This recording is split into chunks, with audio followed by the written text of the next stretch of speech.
مشاهدي الكرام، مشاهدي قناة فاس تي في أهلا وسهلا بكم في حلقة أخرى من حلقات برنامجكم مسارات إبداعية، البرنامج الذي يهتم بالفن والأدب والرياضة من خلال استضافة مجموعة من الأدباء والفنانين والشعراء. في حلقة اليوم يسعدنا أن نستضيف واحد من الوجوه الأدبية المعروفة، إنه السي أحمد الأممي. سيدي أحمد الأممي، أهلا وسهلا بك على قناة فاس تي في. شكرا صديقي. أهلا وسهلا بك سي أحمد. قبل ما نبدأ في حلقة اليوم من هذا البرنامج لابد من التعريف بضيفنا الكريم سيدي أحمد الأممي. سيدي أحمد الأممي من مواليد مدينة فاس في 1960، حاصل على شهادة البكالوريا في العلوم التجريبية عام 1981. انضم إلى مجال تدريس التعليم الابتدائي في عام 1982، ثم التحق بالتعليم الثانوي التأهيلي لتدريس مادة الفلسفة.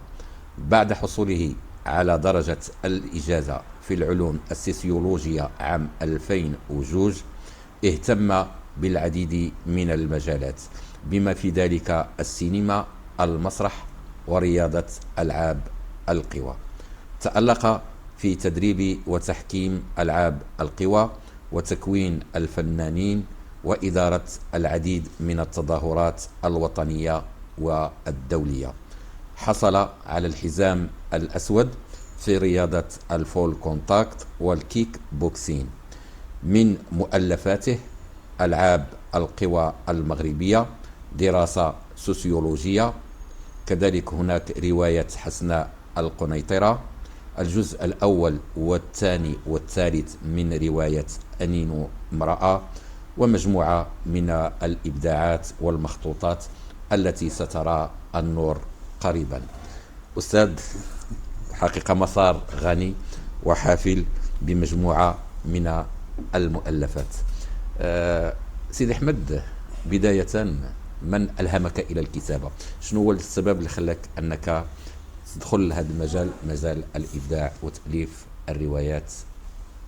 في البداية أشكركم على الاستضافة، وأشكر جميع التقنيين والفنيين في هذه القناة المتميزة. في الحقيقة أنا ابن مدينة فاس، سكنت وترعرعت في أحياء شعبية، ثم درست في أحياء شعبية، ومما جعلني أعيش مجموعة من التجارب التي تراءت لي أمامي، ثم بعض التجارب الكثيرة والمتميزة حتى مما جعلني أرتبط بالكتابة. هذه الكتابة التي كانت منذ البداية من السبعينات، حيث كنت أكتب بعض المسرحيات. هادشي كنت شاب في السبعينات، ولما كنهضروا في السبعينات راه كنهضروا شي 72 73. لا، أتحدث عن 78 77. يعني الإنسان وصل لواحد 18 سنة من العمر ديالو. نعم. كانت البداية هي عندما أسست دار الشباب بن دباب. نعم. أنا ابن بن دباب، فبغينا نزوروا ذاك الصرح اللي تبنى ذاك الجديد، فألهم مجموعة من الناس في المسرح، في السينما، في الثقافة، في الإبداع. إذا ذاك الصرح في الحقيقة كان الشباب بن دباب راه خرجت مجموعة. حقيقة كان مهم جدا البناء ديال ذيك الدار في ذاك المكان. هذه المسألة جعلت عندما انتقلت للتعليم الابتدائي عينت في مولاي بوسلام، كان فراغا قاتلا. نعم. مدينة صغيرة، مدينة صغيرة. نعم. لست بمدينة فاس اللي فيها أنشطة وما فيها أشياء يمكنك تخرج تبلور على ديالك. نعم. فكنت أكتب في أوراق متعددة وأتركها للمستقبل. نعم. هذا رغم أنني احترفت الصيد بالقصبة. يعني الصيد من الموجود في الشاطئ، موجود في البحر، كنت كتمشي كان إلهام. نعم. وكان عندي صديق عزيز رحمة الله عليه. كنا كنسهروا الليالي في البحر. وكان أديب وفني وصوت رائع. كنا نناقش دائما هذه الأشياء، فكنا نبني الأفكار من خلال تجمعكم في الشاطئ. نعم. هذا هو ما جعلنا. ثم كتجي وقت كورونا، كتعرف ملي كتقبض شي واحد وديرو في القفص، يبحث انت دائما. كتقارن لي الفتره ديال السبعينات بفتره 2020. لا، علاش انا وجه المقارنه؟ يعني وجه المقارنه ديال الوحده والخلوه. الخلوه اللي كنت في مولاي بوسلهام بوحدك دفعتك للكتابه، ولكن عندما اصبنا بوباء كورونا فهو بدوره دفعك للابداع والالهام من جديد. انا دابا كنركز على المساله الاولى اللي دفعتك للكتابه مع هي فعلا ان هذه بعض الاشياء اللي كنشوفها وكنعيشها، ثم التناقض الصريح بين واحد تربى في مدينه فاس وما بين باديه، رغم ان قربها على الرباط 70 كيلومتر، ولكنها تعيش في عالم اخر.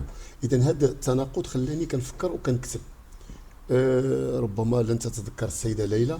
نعم، السيدة ليلى ديال الإذاعة الوطنية بالمناسبة، ملكة الحتي، الملكة نعم، الملياني رحمة الله عليها المسكينة، نعم، الملياني نعم. أنا كنت أراسلها كثيرا، نعم، لأن نظرا كنت معجب بالأسلوب ديالها طريقة القراءة ديالها والمناقشة ديالها. كانت هذاك هو المكان اللي كنلجأ له بعض المرات باش نكتب. هذيك الأوراق وتلك الأفكار اجتمعت بعد الزواج ثم بعد الأولاد، ينسى كل شيء. رغم انني كتبت في مجموعه من الجرائد الوطنيه كالعالم، كالمحرر، كالميثاق الوطني. السي أجار وزير العدل والسابق كان صديقا لي، وكنت اكتب معه في نافذه الشباب. نكتب بعض الاشعار، نكتب بعض المقاطع الى غير ذلك. فعلا ان عندما تدخل مجال الاسره والاولاد ثم تربط نفسك بمستقبل الأولاد، نعم، تنسى كل شيء. نعم. إلى أن كانت الكورونا جعلتني أبحث في الماضي واستخرج تلك الأوراق البسيطة التي كانت عندي موجودة من قبل. نعم. هذا هو اللي أدى بيا نبدأ أول كتابات، خصوصا هي أول كتابات ديالك واش كانت يعني قبل كورونا أو من بعد كورونا؟ لا، هي أول كتابات، لأن أنا عرفت بأن الكتابات كانت من قبل، ولكن كانت متجمعة كي قلتي في مجموعة من الأوراق. يعني فوقاش خرجت الوجود باش طال عليها القارئ؟ كان ربما الدراسة السوسيولوجية، درست السوسيولوجيا نعم في الجامعة نعم. وكنت أول باحث في علم الاجتماع الرياضي ألعاب القوى، بحيث ملي بغيت ندير البحث ديالي الجامعي ما لقيتش مراجع في هذا الميدان، لما ادى بيا نقلب مراجع غربيه بالانجليزيه والفرنسيه.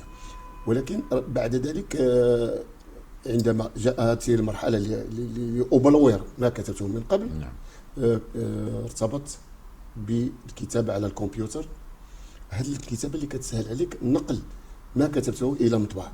نعم، كتكون سهله. نعم، كتكون سهله، كتكون فيها تصحيح، كتكون مصححه راسها. نعم، كتكون مصححه راسها تقريبا، لانها تقريبا ماشي تصحيح، ولكن بالنسبه لك يمكن تغيير الافكار، تغيير بعض الفقرات، تغيير بسهوله، بعكس من انك تكتب بالسيل وبالقلم. فهو يصعب ذلك. قلت على ان اول كانت كتابتي حسناء القنيطره. هذه روايات حسناء القنيطره، هذه روايه جزء من مرحله من حياتي. هذا هو السؤال اللي يتبادر للذهن ديالي يا استاذ، لان ملي قلتي حسناء القنيطره انت في مولاي بوسلهام، ما بين الرباط والقنيطره كاين مولاي بوسلهام، اذا عندك شي ارتباط بهذا. هي موضوع جميل جدا، ربما نلخصه بسرعه. هو ان عرفت القنيطره قبل ان اعمل فيها. فكانت نظر الظروف، كتعرف الناس ديال فاس كيخدموا في اعمال كثيره. انا خدمت في الحلوى الشباكيه. تصور الحلوى الشباكيه وطلعتيها من فاس تما يعني نقلناها من مدينه فاس الى مدينه القنيطره. والجميل انا الان عندي منزل ثاني في القنيطره، وكنمر على مجموعه دكاكين واتذكر ما اتيت به من فاس. نعطيك مثال: البريوات، القنوط، المقروط، الشباكيه اللي كدار بالمحقن ماشي قريوش. اذا ثم ورقه البسطيله كنت كناخذ معايا مجموعه النساء من هنا وكنديو معايا تما. في خدم هذا العمل اللي كنت في هذه المرحله وقعت قصه بسيطه جدا، هي قصه ارتباط بحسناء، وهذه حسناء اللي ربما عندها من بعض المراحل وغتكون نتيجه دراميه شويه. كنتمنى اطلع عليها. وبغيونا تعطينا شي فكره على هذه حسناء، لانه وقيل ربما اسم على مسمى حسناء القنيطره. نعم.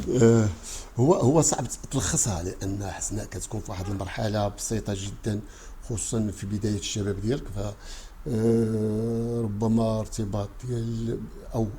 ارتباط ديالي في واحد 3 أو 4 دقائق يعني كحب، ولكن كمسار هي كان طويل جدا. وهذاك المسار كينتهي بواحد المساله دراميه، هو اللي كيخليك دائما تولي تراجع نعم. التصورات ديالك واللقاءات الاولى. نعم. هذه كانت الروايه الاولى ديالي. ثم بدات اكتب انين امراه. انين امراه في 3 اجزاء. يعني الا بغيتي تشوف 2021 صدرت حسناء القنيطره، 2022 انين امراه وبنت الفقيه. نعم. ودابا انين امراه انا كيف ما لاحظت كتعطي العنوان الاول الرئيسي هو انين امراه، ومن تحته كتعطي واحد العنوان فرعي نعم. اخر.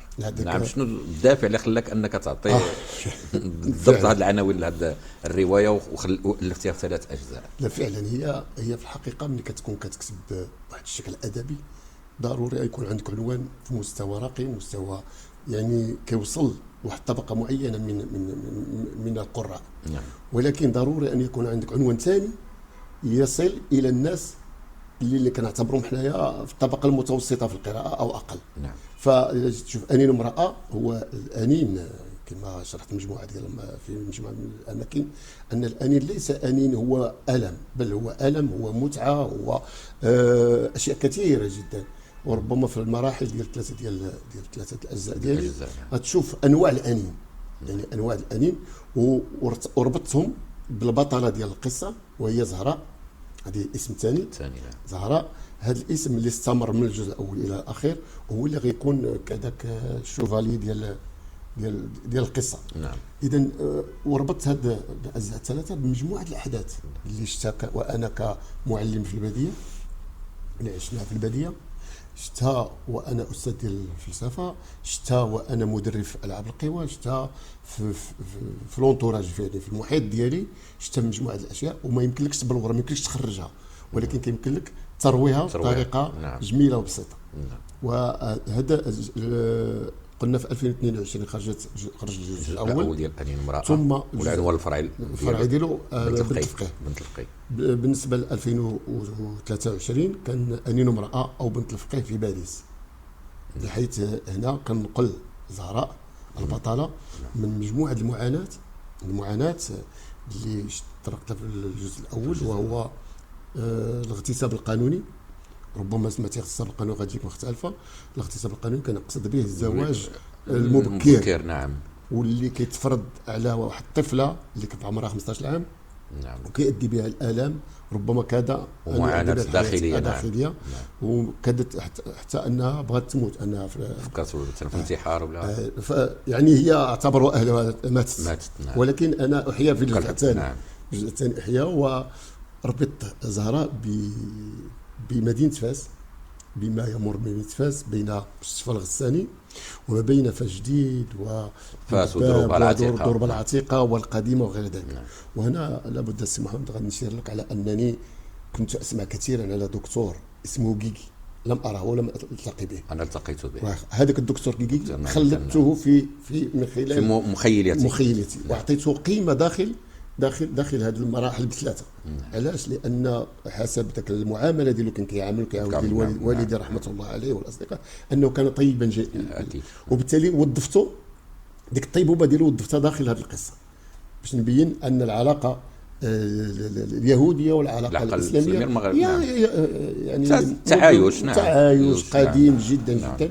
وهذا اللي خلاني ان نزيد نكتب على هذه المساله ديال هذا. اذا زهره في مدينه فاس كتعاني مجموعه ديال المعاناه الى اللي تنتقل، كتعرف على واحد الفاكانسي اللي كتنتقل الى الخارج، كتمشي لباريس وكتمشي للحضاره. تمشي للحضاره يعني ملي كتمشي للحضاره كنوري المعاناه هناك ايضا، كاين معاناه هناك، كيفاش معاناه ومشاكل. هذا وهو الجزء الثالث، هو اللي بينات امامكم الان. الجزء الثالث يعني كنبين المعاناه بنت الفقيه كيفاش كتعاني، وكيفاش انها تطرد كزوجه ثانيه، وتطرد بجوج الاولاد كزوجه ثانيه، ولو كانت خليله كانت غتبقى تما.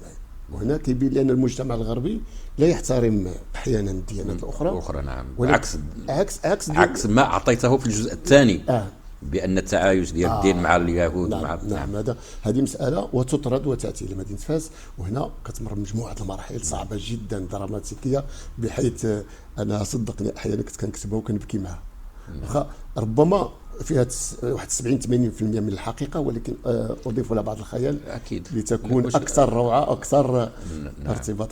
هذا الجزء الثالث انا بالنسبه لي بالنسبه لي كما قالوا لي مجموعه القراء اللي قراوا من الاهل ديالي ومن الاصدقاء ديالي قالوا لي هذه زهره حقيقيه، هذه زهره حقيقيه. وداخل هذه الروايه الثالثه كنخلق واحد المجال ديال البحث العلمي، البحث العلمي المرتبط بالاستاذ احمد. واستاذ احمد مجموعه القراء نسبوه ليا، ولكن انا كنقول الاستاذ احمد هو نموذج لمجموع الاساتذه اللي عانوا في الباديه وعانوا في المدينه، دابا ترى انطلاق من المعاناه ديالهم اللي طوروا نفسهم وقراوا ووصلوا يعني لمراحل متعدده في التعليم، ولكن رغم ذلك ما تخلاوش على الانسانيه ديالهم. ديك الانسانيه دائما بقات ذاك المعلم، واخا انه ربما يحصل على الدكتوراه، ولكن كيبقى ذاك المعلم اللي كيرفق بدوك الابناء، دوك الاطفال، دوك اللي كيرتبط بهم بالحب وغير ذلك. هذا هو اللي خلاني وظفت السي احمد ايضا، اللي خليته يواكب المسار ديال زهراء من الجزء الاول الى الجزء الثالث، وغيكون عنده واحد يعني دور ريادي بطولي. وهنا كنقلوا واحد المرحله، كنقلوا الى هولندا. في الثمانينات والتسعينات كانت مجموعه يمكن حتى الان مجموعه ديال الاساتذه كيمشيو يعملوا في هولندا، في المانيا، كانوا ينتدبون كيمشيو تما يقراو، ولكن ما عمر شي واحد هضر على المعاناه ديالهم. انا هضرت هنا على المعاناه ديالهم في واحد المرحله، كيفاش داك المعلم اللي كان هنايا كيقرا العربيه وكيفهم الفرنسيه وهذا كيمشي لتما كيلقى تلامذ هما مغاربه، محمد نور الدين ادريس، ولكن يتكلمون بلغات مختلفه لا علاقه لهم، يعرفون بعض الشيء من الريفيه والهولنديه. فقلت في واحد المرحله على ان كالتقاء الاصم والاعمى. نعم. يعني ما هما كيفهموا العربيه والفرنسيه والمعلم ما كيفهمش، يبقى ما بين نارين. نعم. وبالتالي غادي عاوتاني يوقع واحد جذب للاستاذ احمد من